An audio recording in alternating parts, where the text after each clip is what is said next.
இயேசுவில் எனது அன்பிற்குரியவர்களே, உங்களுக்கு என்னுடைய இதயம் கனிந்த வாழ்த்துக்கள். வணக்கம்.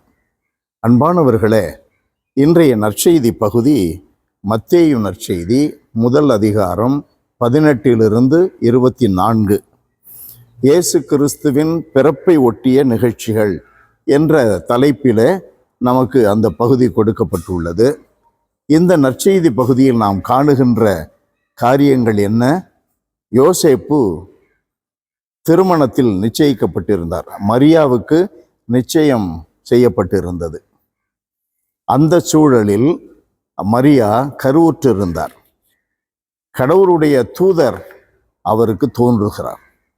கடவுள் ஏன் அனுப்பினார்? யோசேப்பை குறித்து திருவிவிலியம் சொல்லுவது அவர் நேர்மையாளராக இருந்ததனால் மரியா அவமானத்திற்கு உள்ளாக்கப்படாதபடி அவரை மறைவாக விலக்கிவிட திட்டமிட்டார். உடனே கடவுள் அங்கே தூதரை அனுப்புகிறார். தூதர் சொல்லுகிறார், இது மனிதனால் அல்ல, கடவுளுடைய தூய ஆவியினால் தான் மரியா கருவுற்றிருக்கிறார். மனைவி மரியாவை ஏற்றுக்கொள்ள அஞ்ச வேண்டாம். உடனடியாக பணிகிறார். விலக்கிவிட வேண்டும் என்று இருந்தவர் அதிகாலையில் அவர் எழுந்து மனைவி மரியாவை ஏற்றுக்கொண்டார். அடுத்து வருகிற காரியங்கள் என்ன? 21 வசனங்கள் நாம் பார்க்கிறோம். அவர் இயேசு என்று பெயரிடுவார். அதனுடைய பொருள் மக்களை பாவங்களிலிருந்து மீட்பார். அவர் இம்மானுவேல் எனப்படுவார். ஏனென்றால் கடவுள் நம்மோடு. அன்பானவர்களே, எப்பொழுது நாம் நேர்மையாக இருக்கிறோமோ நம்மோடு கடவுள் இருக்கிறார்.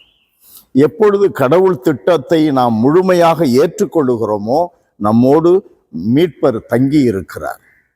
எப்பொழுது நாம் கடவுளோடு பயணம் செய்கிறோமோ அப்பொழுது நமக்கு மீட்பு உண்டு, கடவுளுடைய அருள் உண்டு. நம்மோடு கடவுளே இருப்பதனால் நாம் எந்த தீமைக்கும் அஞ்ச தேவையில்லை. அன்பு நிறைந்தவரே இறைவா, உம்மை போற்றி புகழுகிறோம், வாழ்த்தி வணங்குகிறோம். ஆண்டவரே, உமக்கு நன்றி செலுத்துகிறோம்.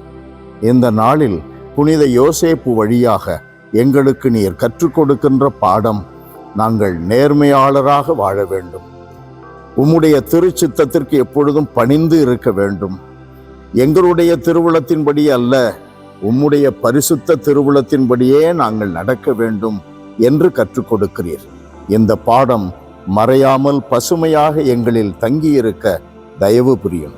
எங்கள் ஆண்டவர் இயேசுவின் பரிசுத்த பெயரில் தாய் மரியாவின் பரிந்துரைகளோடு எங்களை ஒப்பு கொடுத்து ஜெபிக்கிறோம். உயிருள்ள எங்கள் நல்ல தகப்பனே. ஆமென், ஆமென்.